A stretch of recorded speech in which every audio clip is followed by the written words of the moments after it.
In my mind, I'm going to Carolina. Can't you see the sunshine? Can't you just feel the moonshine? Ain't you like a friend of mine? Hit me from behind. Yes, I'm going to Carolina in my mind.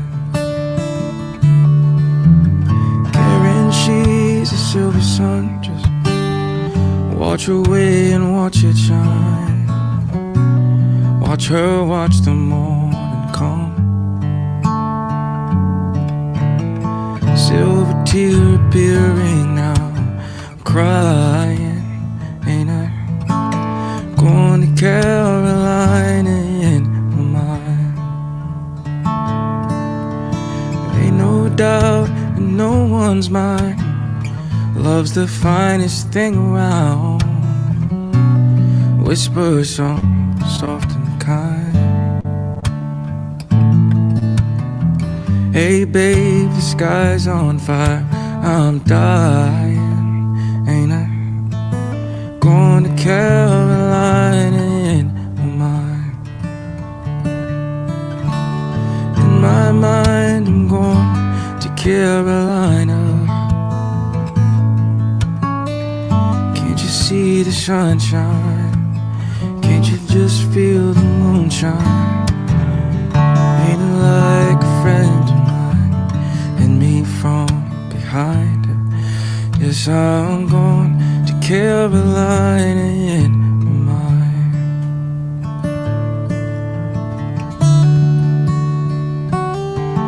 With a holy host of others standing around me. Still I'm on the dark side of the moon. And it seems it goes on like this forever. You must forgive me if I'm up and gone to Carolina in my mind. Dark inside and late last night. Think the lighthouse heard the highway call. Geese in flight, dogs that bite. Signs that might be omens say I'm going to Carolina in my mind. In my mind, I'm going to Carolina. Can't you see the sunshine? Can't you just feel the moonshine? Ain't it like a friend of mine? Hit me from behind. Yes, I'm going to Carolina in my mind. Going to Carolina in my mind. Say nice things about me. I'm gone. Hurry on without me. I'm gone.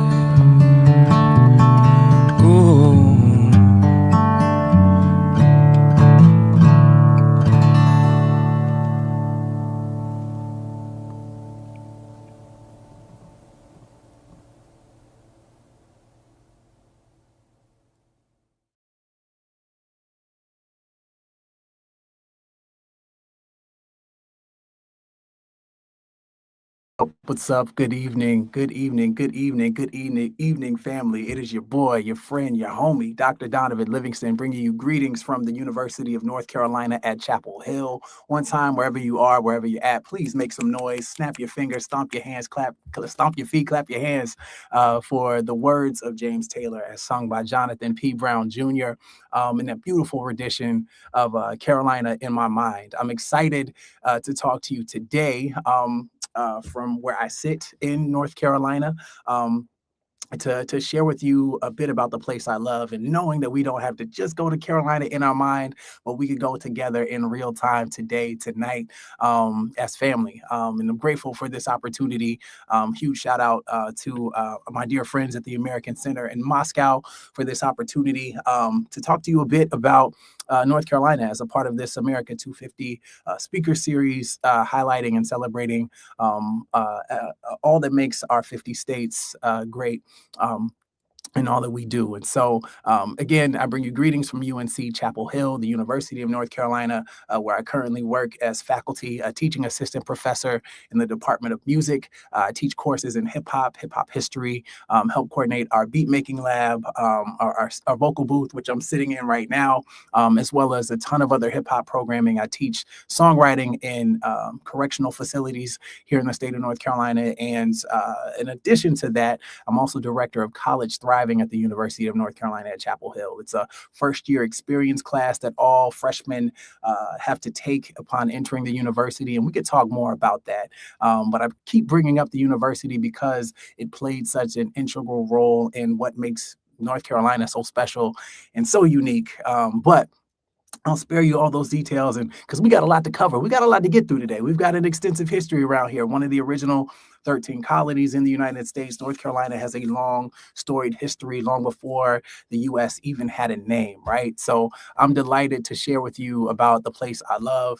And honestly, I'm delighted because I get to live out the dreams of the little boy pictured here with his mother and father. So this is me, my mom, and dad, probably, oh man, I want to say 1995 or so. I was around 8 or 9 years old. This is at my grandmother's house in Rocky Mount, North Carolina. But the little boy in this picture had a really substantial homework assignment, y'all. So all fourth graders in the state of North Carolina, way back in the day, and I'm already dating myself here, but way back in the day, fourth graders across the state in public schools had to do this scrapbook project where they explored tons of facts and artifacts and histories about the state of North Carolina. And you were supposed to take everything you learned about the state and put it in this big binder and submit that. And that was a part of your social studies grade, which allowed you to transition from fourth grade to fifth grade. And knowing me and how extra I was and how excited I was and how grateful I was to be a North Carolinian, my notebook was a little bit bigger than the rest of the kids that submitted theirs in 95, bruh. So when I submitted mine, my notebook wouldn't close. It was this huge, and I just filled it with all sorts of pictures, maps, images, drawings, artifacts, souvenirs from all the things that I had a chance to do in my young life in the state that I love so dearly. And so today I'm excited because I get a chance to do that all over again, but from this renewed perspective, through this new lens. And wherever you are, whoever you are, whatever you're learning, if you love it enough, I do hope that you consider to pursue that in the future. I think I have that sense of joy when I step out into the world because that was sown into me by my parents, my grandparents, my ancestors who worked this land and who called this place home long before I even drew my first breath. So without further ado, let's talk about who called North Carolina home in its earliest days, in its earliest conception. So North Carolina has a profoundly vast Native and Indigenous community. As you can see, there's many tribes that were and still are present across the state, from the Kahari, the Eastern Band of the Cherokee Nation, the Halawasaponi, the Lumbee tribe, which actually just received federal designation or federal recognition within the past year. So that's a huge milestone for that tribe, which grew up, which has roots around where I grew up in Fayetteville, North Carolina. They are located there in that light blue, that Carolina blue, as we like to call it, in the southern part of the state around Hoke, Robeson, and Cumberland counties. But there's also the Saponi, the Occaneechi, the Meherrin, and the Waccamaw. There's so many tribes that call North Carolina home. And I'm grateful to know that legacy continues to thrive throughout our state. And so as we think about who was already here, right, at the time of European arrival in the state of North Carolina, I wanted to start here just to acknowledge the fact that these lands are still they still exist. They're still being cultivated. They still matter, and that history that we think of when we think about the foundation of the United States, North Carolina goes way back. Before European settlers ever set foot on what would soon be called North Carolina soil.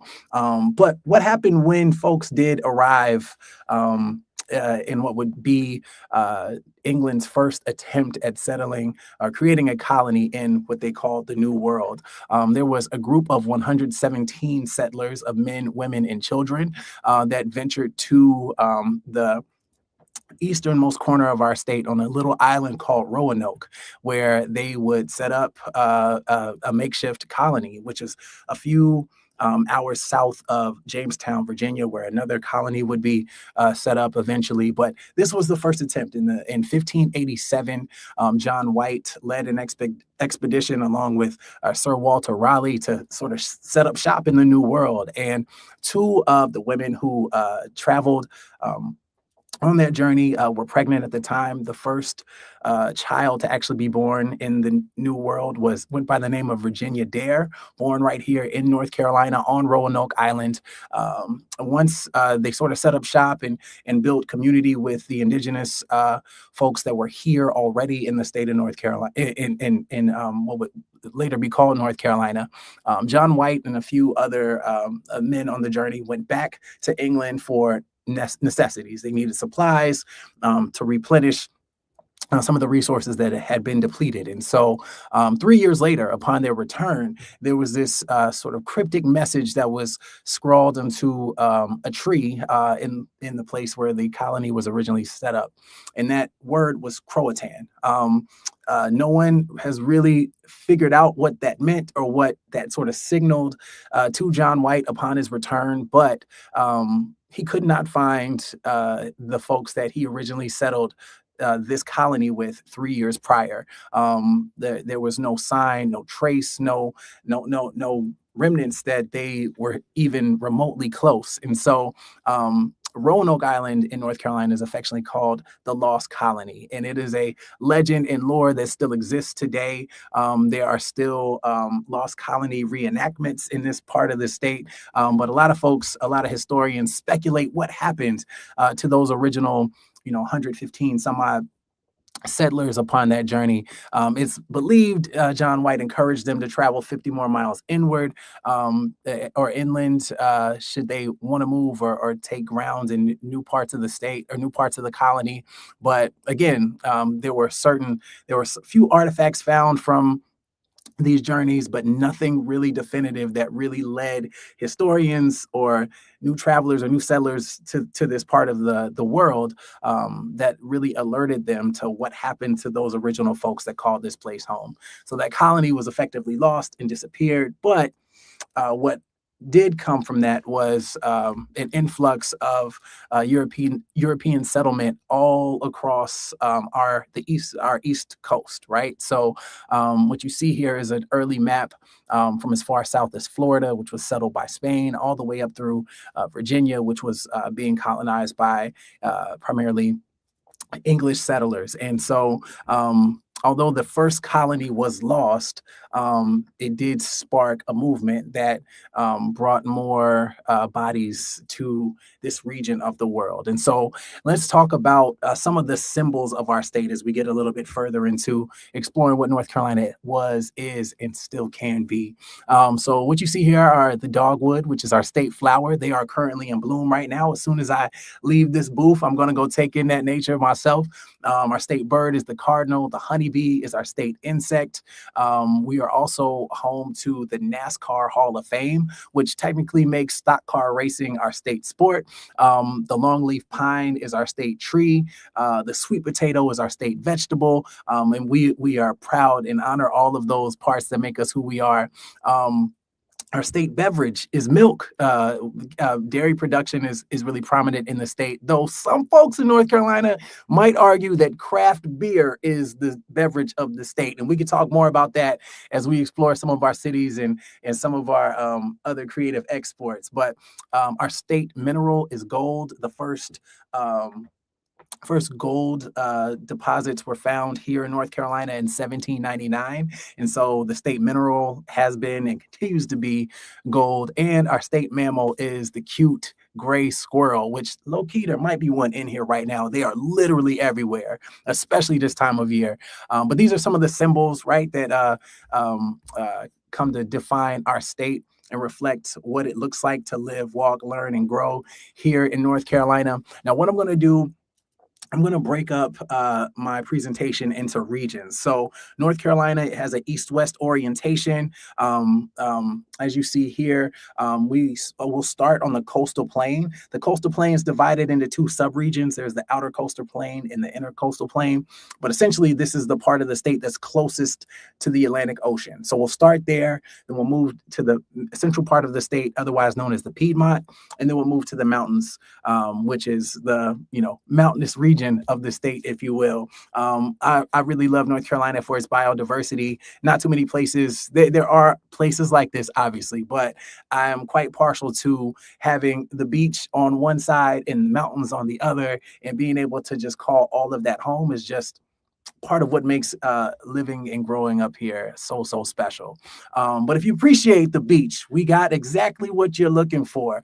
I'll actually go back really quick. See this thin strip of land right here? This is known as the Outer Banks. The Outer Banks made our coast really challenging to navigate. But when it comes to scenery and biodiversity, there's so many beautiful things that makes the beaches at North Carolina quite unique, especially in the Outer Banks, where you have sort of the saltwater marine life that's located closest to in the Atlantic Ocean, obviously, and then quite immediately, right on the other side of that thin strip of land, you have what's called a sound, the Pamlico Sound, the Albemarle Sound. These are freshwater beaches that feature a whole different type of marine and aquatic life. And so we got a little bit of everything for everybody who's interested. North Carolina is also home to these 7 magnificent lighthouses, most of which are no longer functional, but they are aesthetically brilliant and beautiful. Folks come from miles around to check out this one right here on the bottom. Second from the right, known as the Cape Hatteras Lighthouse with the spiral design. These are all have their own sort of aesthetic beauty and charm, and even this, the Bodie Island Lighthouse, this white conical shape right here in the middle is in the smack dab in the middle of a neighborhood. Like there's so many beautiful things to marvel at. But these lighthouses, which were a relic to a time when shipping was one of our primary functions here as a state, our economic functions here as a state, it's really a testament to how far we've come and how we honor our past. Speaking of honoring the past, I'm not sure where you are right now, but I'm pretty sure wherever you've been or wherever you're going, you probably had to fly to get there. And so North Carolina also takes pride in the coastal plain region in particular in being what we like to call first in flight. Now, I know you probably heard from our dear friends up north in Ohio. They call themselves sort of the birthplace of aviation. And I'm not here for beef. I don't want any problems. I believe that we will give Ohio that birthplace designation, as it was the birthplace of Wilbur and Orville Wright, who were the inventors that created what they called this flying machine. But the brothers couldn't fly in Ohio. They had to come to a space where the conditions were ripe for air travel, for flight. Kitty Hawk, North Carolina, located in Kill Devil Hills, which is also in the Outer Banks region of the state, offered sort of consistent and strong winds, averaging somewhere between 15 and 20 miles an hour, that allowed the brothers to like get the appropriate amount of lift so their flying machine could actually get off the ground, stay in the air, and they could also do it sort of in secrecy, right? Like Kitty Hawk was sort of a underdeveloped area where the locals really wouldn't say anything. They wanted to keep this flying machine a secret, and so where else could you go where there were sand dunes that you could land softly should your flying machine crash, right? Or the winds that can guide your sails so you stay elevated for as long as possible. There was so much that made Kitty Hawk and North Carolina the best place for this. It's one of the reasons why we call ourselves a state that is first in flight. So the early 20th century. We are very grateful to the Wright brothers for, sort of setting up shop here and bringing this dream of flight to life. And we all have them, and by proxy, North Carolina, to thank for our air travel more broadly. So really excited about that. But as we continue to explore this coastal plain region, I also would be remiss if I did not mention the lore of pirates or pirating or piracy that happened. It was quite prevalent along our coast. So as you saw, the Outer Banks, that thin strip of land made it difficult for ships carrying supplies, goods, cargo, money, right, to navigate our ports effectively. And so as ships sort of tried to make drop-offs in North Carolina, pirates would often come and blockade those ships. They do their pirate thing, right? And commit acts of robbery, you name it. And probably one of the most notorious pirates in the history of humanity, Edward Teach, did a lot of his work right here in the state of North Carolina. So Blackbeard, born Edward Teach, seen here in this top left-hand corner, was said to have had tied lit flares into his beard to intimidate those he sought to rob on the high seas. And so Blackbeard, obviously one of the most notorious pirates, was not alone in his pirating efforts here in North Carolina.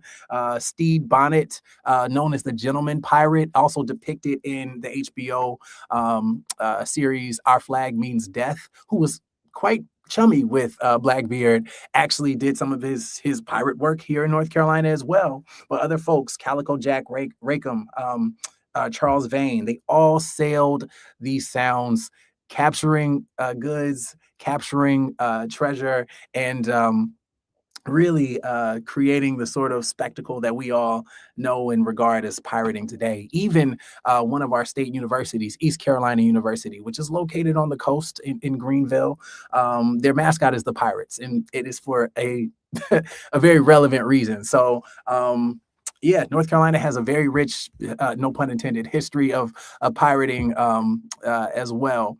But what else was going on the coast from an economic standpoint? Well, given North Carolina's proximity to the Atlantic Ocean, they were, especially between 1600 and about 1763, in this early colonial, pre-revolutionary era, these coastal settlements were really prominent in producing tar, turpentine, and pitch, which were all used in naval exploration. So a lot of these sticky materials, resin that was produced from harvesting these pine trees, which were again prevalent in the state, were used to sort of seal leaks on boats. And really, the emergence of naval stores was North Carolina's first big economic contribution to an emerging the colonies that were really trying to figure out what their identity was in this pre-Revolutionary War era, and what would later become the United States. But the coastal plain,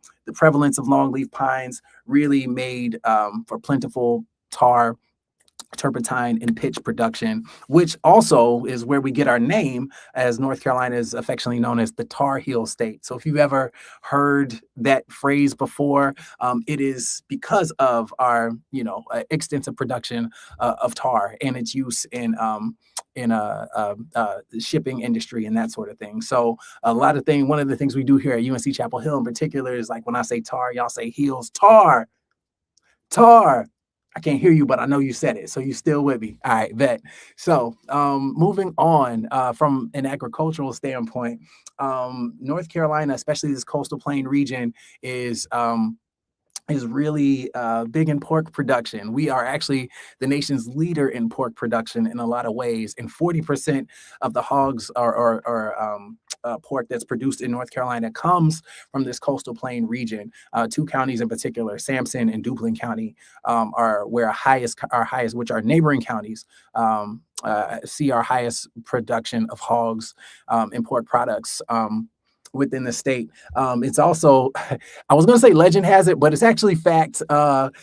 Sampson County is notorious for being home to having more hogs than people. So there's about 65,000 folks that call Sampson County home, whereas about 2 million pigs and hogs actually call Sampson County home. And so this creates a unique strain on the environment, right? Waste management, all of these other things that come with feeding livestock really can be disruptive and harmful to the environmental sustainability of hog and pork production. But it is important to note that if you have ever had a bite of barbecue, it probably came from right over here in good old NC.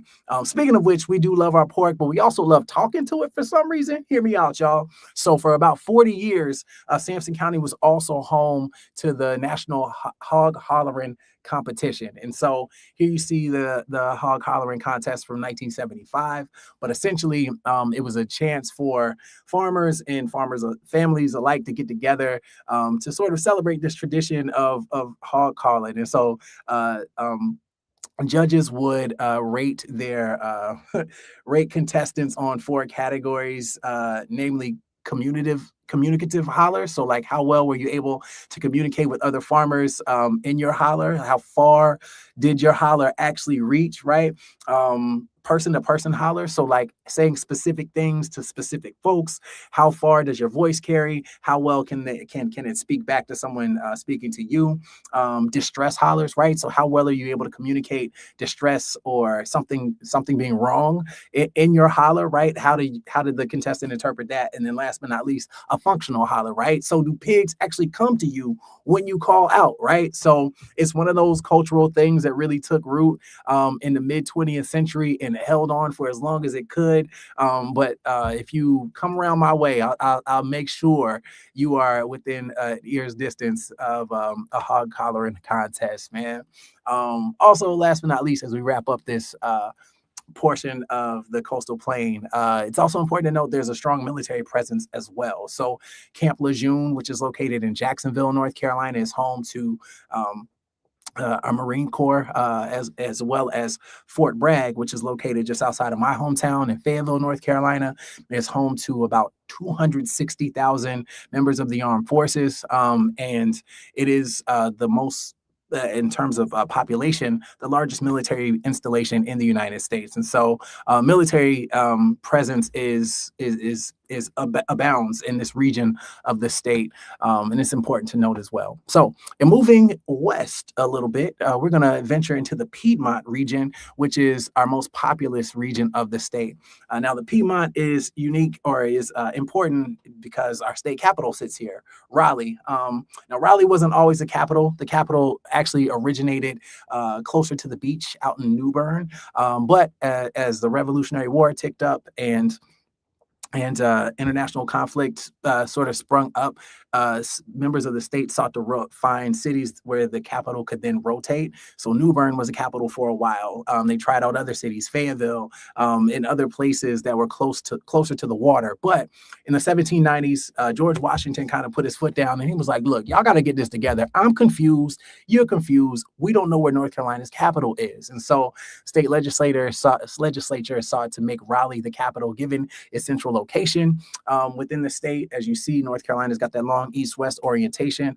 And at the time, much of the political capital and the economic capital was saturated in the eastern part of the state. So moving the capital westward just a bit in Raleigh really sought to bring in, to balance out the political discourse from different regions of the state. So folks' voices went much further. And so Raleigh was specifically designed in 1792 to be the capital and was officially incorporated in 1795.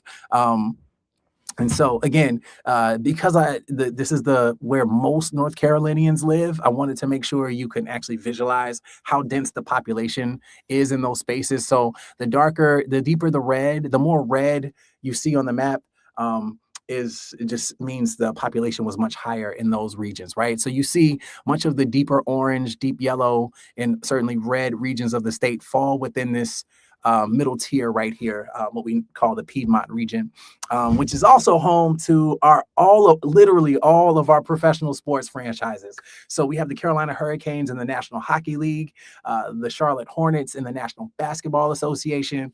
The Carolina Panthers represent our NFL, our National Football League presence, and our newest pro sports franchise, the Charlotte Football Club. Charlotte FC joined the Major League Soccer organization in 2022. And so I love all my home teams. You most likely, if you see me outside, I'm probably got some of our colors on somewhere, man. The only team, however, pro sports team that calls North Carolina home that's won an actual sort of league championship so far is our dear Carolina Hurricanes, who won the Stanley Cup in 2006. The Panthers have come close. They've been to 2 Super Bowls, losing by single digits each time. But hey, there is always next year. And best believe our Charlotte Hornets will be in the playoffs too. So if you're a sports fan, keep a lookout for these logos when you see them. And when you see them, hope you think about the great state of NC. But also the Piedmont region's home to some of the world's most coveted golf courses. Here you see Pinehurst, the famous course number 2, which is featured in the U.S. Open every few years as a part of the PGA Tour, the Professional Golf Association. This is one of the prominent country clubs in this region of the state. But golf does take precedence. As soon as the sun comes out, right, folks are hitting the links, and Pinehurst is one of those courses that people flock to from miles around. When it comes to agriculture in this region of the state, I wanted to mention. I'd be remiss if I didn't mention tobacco. Tobacco is a part of the reason why North Carolina was so popular and economically active. Outside of our naval stores and our earliest days as a colony, tobacco was one of the reasons our region really boomed when it did. So Sir Walter Raleigh, who traveled here quite a bit in the 1580s and 90s, actually brought tobacco from North Carolina back with him to England, shared it with Queen Elizabeth, and she was like, oh, I like this. And so the tobacco production really kicked up into high gear. And so it is believed that indigenous populations use tobacco, smoking tobacco in their religious rituals. And it started in further south in the Americas and sort of worked their way up. And, the indigenous population here at the time introduced the settlers to this bright leaf plant, and it became our greatest export and one of the reasons why North Carolina became economically viable as a state. Now, obviously, tobacco has sort of consequences, right, when used in certain ways. And so, be that as it may, North Carolina still remains the nation's leader in tobacco production. And for that reason, there are a few wealthy families who sort of dominated the tobacco industry. At the top, you see the Duke family. That's Washington Duke, and his wife, Mary Biddle. Below, you see R.J. Reynolds. These were the 2 prominent tobacco families in our state. They competed not just for tobacco supremacy, but you can see some of the products which may have a resonance with you even now, right?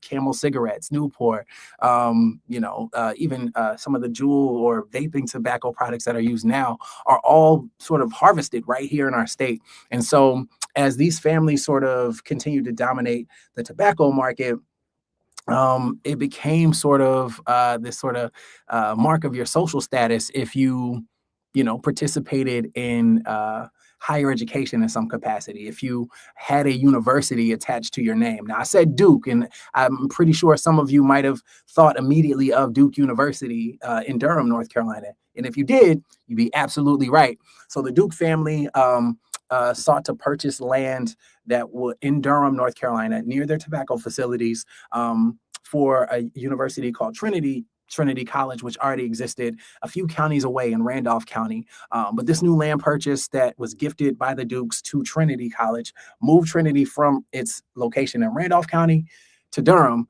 right next to their tobacco factories and their homestead, which is still operational, as you see here in this top in this top right-hand corner, they moved this university near their homestead, which would later be renamed Duke University in 1924. They actually just celebrated their centennial a couple years ago in their location in Durham. And so below, you also see, again, R.J. Reynolds here, whose family did a lot of their tobacco production in Winston-Salem, North Carolina, which is about 60 to 70 miles away from the Dukes. And so they were really able to establish themselves. And so what R.J. Reynolds did, he actually, once the Dukes made this grand gesture to the Trinity College, R.J. Reynolds saw fit to entice an existing university by the name of Wake Forest to come further west from Wake Forest, North Carolina, to Winston-Salem. Now, if you've heard of Wake Forest University, you know Wake Forest University is not actually in Wake Forest, North Carolina. It's in Winston-Salem, which is about a 2-hour drive. But the medical school from Wake Forest, which was established by the Southern Baptist Association in Wake Forest, North Carolina, moved from that region of the state just outside of Raleigh, further west of Winston-Salem. The med school moved in 1952, and the undergraduate campus moved 4 years later in 1956. And thus, these families sort of were able to cement their presence as not just tobacco barons, but also benefactors in this higher education race. And so what you're looking at here are all of the independent or private colleges in the state of North Carolina.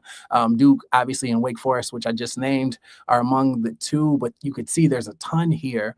In addition, we have a bustling state university system called the UNC system, where we have 17 affiliated campuses that are associated in what is now known as the University of North Carolina. Again, I just represent UNC Chapel Hill, but there's so many other campuses across the state, each with their own niche and expertise and specialties.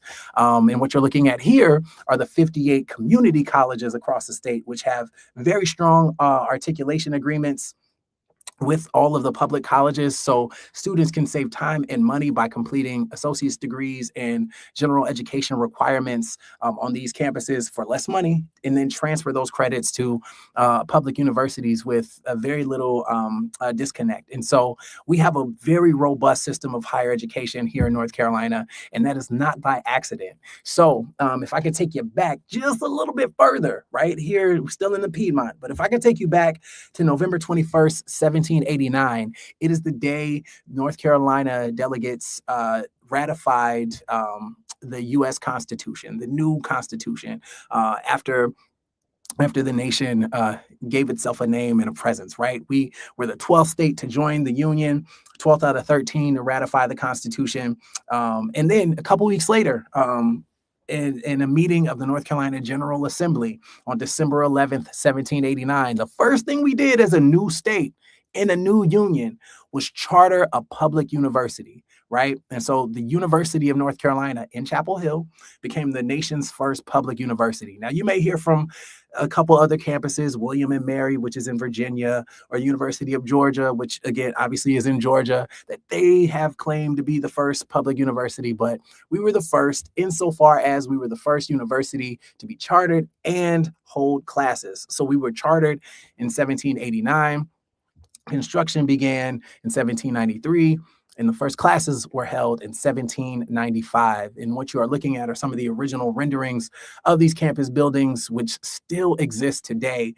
And so I am proud, obviously, to not only work here, but to have learned in these spaces, to know that as the nation sort of sought its own identity, North Carolina made a choice in being the first state to make public education, to make higher education accessible to the public in this way. Now, obviously, in 1795, there were folks who did not have access to higher education, right? There were still exclusionary practices that barred folks like me from being able to attend college, right? The enslaved folks very much played a big role in the physical and intellectual establishment of the University of North Carolina.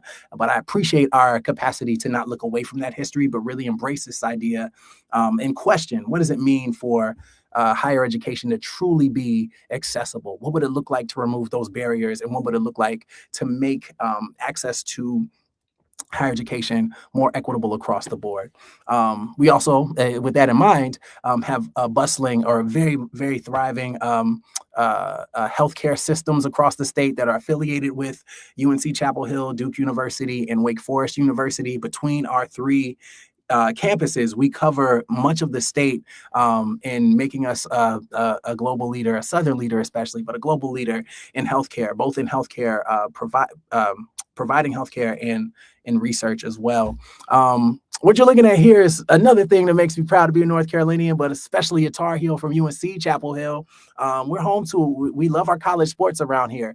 We call, there's a ton of Division I athletics that exists on the campuses across our state, but we like to call the teams that play in the state of North Carolina, the space in which we play is often called Tobacco Road, where we have a ton of colleges that compete at a very, very high level in this very, very small space. So UNC, which has a prominent basketball history, and our rivals with our friend just 8 miles down the road, Duke University, which also has, I can't believe I'm saying this on tape, also has a prominent basketball legacy. We've won multiple national championships, 7 in particular here at UNC in basketball, but in other sports as well. Our women's soccer team has 23 national championships. Our field hockey team has 11. And every year we compete at the highest level for the nation's top prize. And so it makes me proud to call this place home, but also knowing that other schools have this legacy too is really, really cool.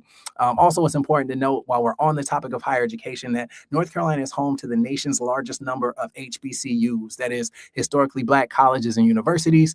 You see a number of them depicted here. My own parents are alumni of HBCUs, and HBCUs were founded in this sort of post-Civil War era, this Reconstruction era, at a time where Black and brown folks were not allowed to attend these flagship public institutions or these flagship private universities that I might have mentioned before, like Duke and UNC, and rather they saw fit to acquire land grants and establish methods for educating themselves in an era where access to higher education was not equitable. And so these HBCUs are still here, many of which are thriving. They also have a very prominent legacy in student activism, many of whom participated in prominent civil rights moments in our nation's history. You see these young men at the top and the statue at the bottom were known as the Greensboro Four, who participated in a student-led sit-in movement that led to the desegregation of public spaces. In the middle here, you see Ella Baker, who was very instrumental in making sure folks knew that students, that is young people, have a prominent voice in enacting social change or leading social movements. She helped found the Student Nonviolent Coordinating Committee right here in Raleigh at her alma mater of Shaw University, where she led a ton of movements and protests that sort of continue to advance the cause of civil rights here in the American South and across the world more broadly. While in the Piedmont also, I'd be remiss if I didn't mention our state's largest city in Charlotte, otherwise known as the Queen City, named after Queen Charlotte of Mecklenburg. And I think it's really important to note our NBA team, for instance, is known as the Charlotte Hornets. At the time of the American Revolution, General Cornwallis of England noted that North Carolinians, especially in this region of the state, where this was known as a hornet's nest of rebellion. And so I think it's really important to note that North Carolinians have had a prominent role throughout the establishment of the American experiment, in their steadfastness, in their willingness to, stand up for what they believe in. And so Charlotte is our biggest city. You might be surprised to know it is the number 2 banking city in the U.S. after New York. So corporations like Bank of America call Charlotte, North Carolina home. The gold rush, like I said, was sort of started here. The American gold rush in 1799 really kicked off right here in Charlotte.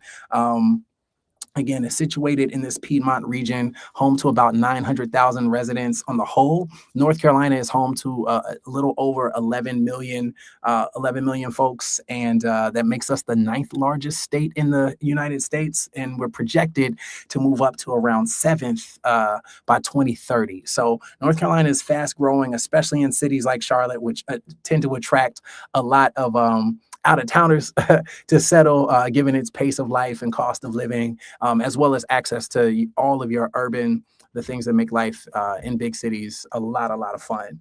But Charlotte is also home to a ton of green space. There's about 66% of the city is covered in this beautiful green tree canopy. And so North Carolina looks green all year long. And speaking to that outdoor theme, North Carolina is also home. Charlotte is home to the Whitewater Center, which is our nation's largest man-made whitewater river, right here in Charlotte. And so it's a really cool spot to visit and participate in any outdoor, like sort of like aquatic activities. But in keeping that nature theme, we're going to move a little further west to the mountains, where the eastern band of the Cherokee Nation still calls home. There's a reservation there that's still active. Really, it's important to note that there's about 14,000 members of the Cherokee Nation that call this region of the state home.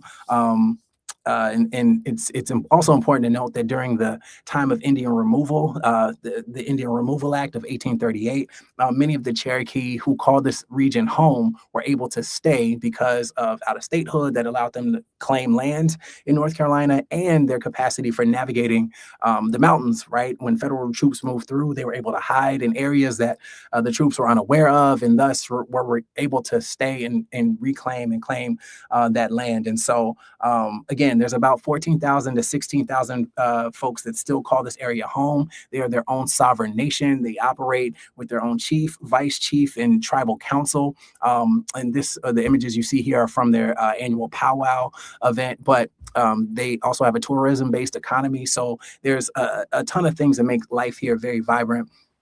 But it's important to note that we wouldn't be North Carolina were it not for the steadfastness and the impact of the Eastern Band of the Cherokee Nation, and as well as all of our indigenous communities here in the state. In thinking about that, it's also important to note there's some real beauty here in this region of the state too. What you see here is Mount Mitchell State Park, which is home to Mount Mitchell, which is the highest peak east of the Mississippi River. So about 6,700 feet almost above sea level, making it, the largest point, not just east of the Mississippi, but the highest point in the Appalachian chain of mountains as well. So North Carolina's got some pretty beautiful peaks, amazing views. What you're looking at here is what's known as the Mile High Swinging Bridge. Having walked this bridge, so y'all listen up, man. I took a group of students, high school students, mind you, 9th graders through 12th graders. This is 14 through 18-year-olds, y'all. I took 40 of them on a trip to the mountains, this mountain in particular, on this Mile High Swinging Bridge. And I got to tell you, it was the most terrified I've ever been as an adult in a situation. All right. But all the kids came back unscathed. It was great. But this bridge is literally a mile above ground. It does swing on windy days. Only 40 people can fit on it at a time, but it is one of the most beautiful attractions on Grandfather Mountain.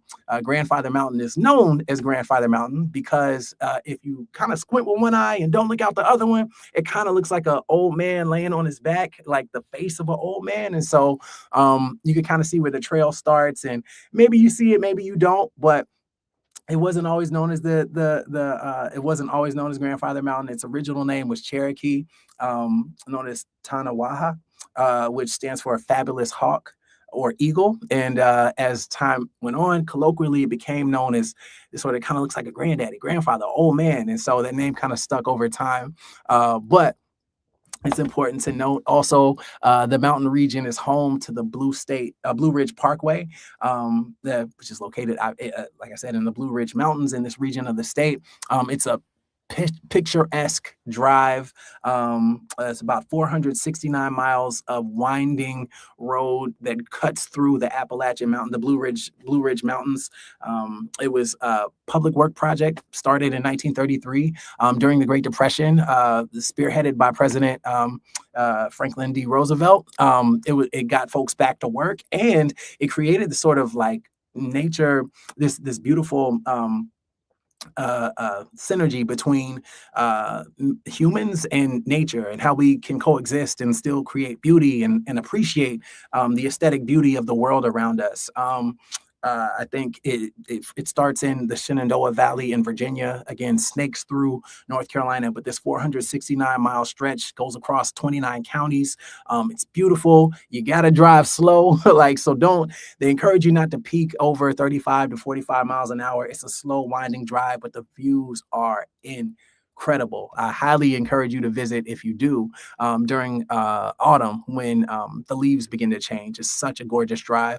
Also nestled quietly in this valley is the town of Asheville, which is one of our hidden gems, or maybe it's not hidden. Maybe you've heard of Asheville, but it's one of a prime tourist destination here in North Carolina. It's the largest city in the Western region, home to Biltmore Estate, which is the United States' largest residential property, built by the Vanderbilts, a prominent architect.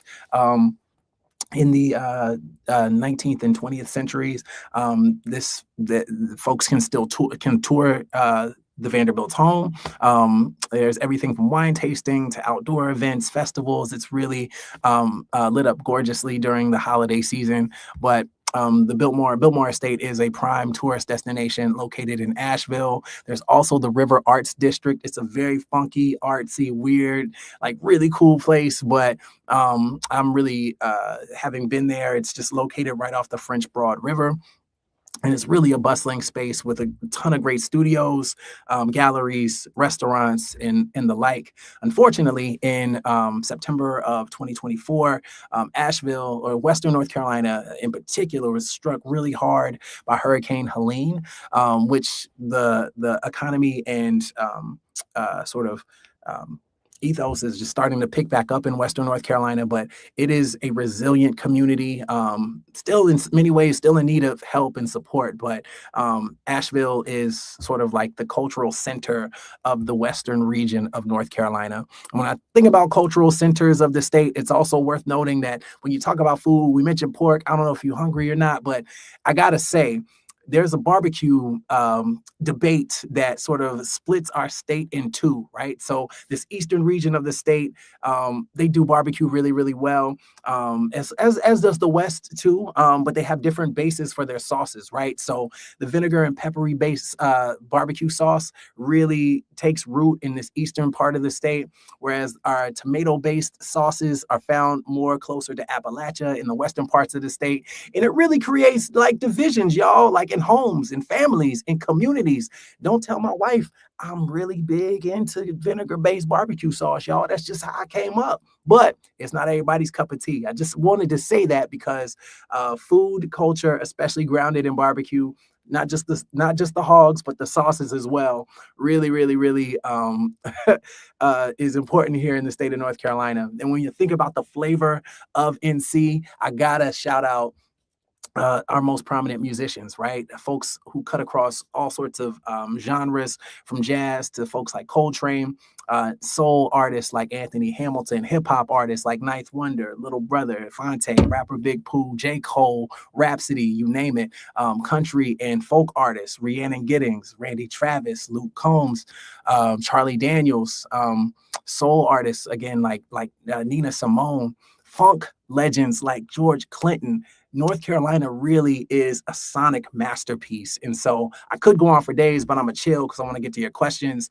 But it's important to note that the sound of North Carolina is eclectic, it's full-bodied, it's grounded in our rich cultural history and tradition, that elevates the sort of complexity of what it means to be what it means to call the South home. With that, I want to leave you with this. Our state motto is Latin. In Latin, it's esse quam videre, which means to be rather than to seem. And so I sort of model my own life and existence around this concept, to be rather than to seem. I'm poet laureate of the town of Chapel Hill. I'm an MC. I rap. I lead my life in a way that's grounded in an artistry that seeks to bring people together. And I don't want to just say pretty words for the sake of saying pretty words. I want to string words together that act as an antecedent to action. I want to be something rather than to seem like I am being something. And so I hope that as you consider what it means to call this place that I love home, I hope you know that everything we do is to actually walk the walk, not just talk the talk, to be rather than to seem. Esse quam videre. Peace and love, y'all. Now let's see what questions we have here in the time we have remaining.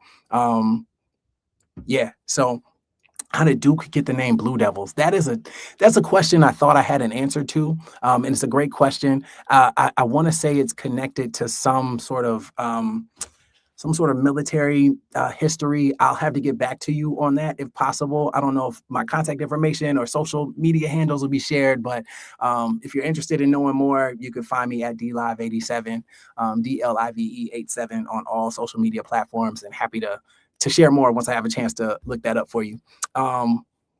What makes North Carolina distinct from other Southern states? I think North Carolina is distinct insofar as we have such I think our academic offerings, right? Like the people come from all across the South to go to school here. And I think we have such a prominent student population that almost like the things you might associate with being Southern almost get like missed. Like we're not a part of the South, but we definitely are, bruh. Like we are a Southern state by geographic and cultural sensibilities. North Carolina is also one of those perpetually purple states, meaning we typically have a Democratic governor and a Republican state legislature, or flipped or something like that. And it's just a fascinating place because I feel like everything is on the table. People are always willing to sit down and discuss. And I think that it just opens us up to more political sort of like flexibility and nuance in ways that make North Carolina, in some ways, an epicenter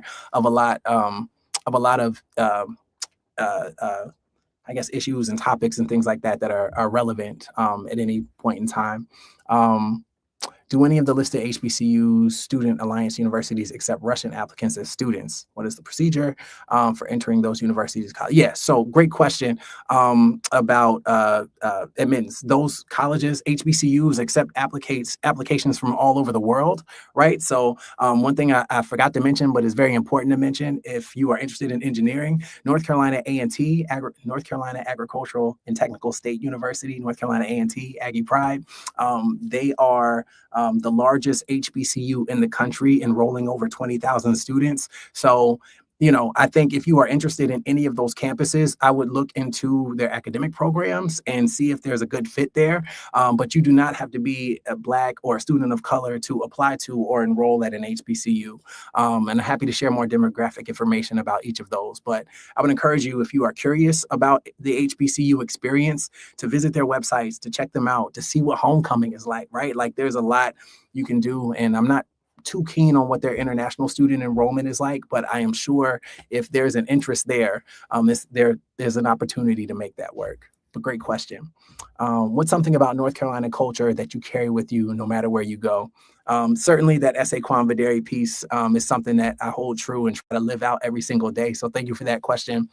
Is there a local dish or comfort food from North Carolina that you'd recommend to someone trying it for the first time? You got to have pulled pork, man. I think that's the thing. Like, you got to have pulled pork, but like two separate dishes. You got to have half of it with the vinegar-based barbecue sauce and the other half with the tomato base. And you see what you really vibe with, yo. I think that's really an important thing to know. Like it's everybody's taste, but everybody's taste is welcome. But the pulled pork is where you need to start, straight up, man, through and through. And I think that might have been my last question.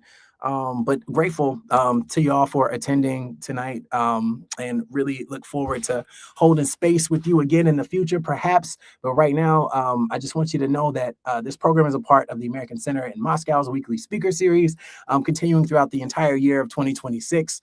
50 states.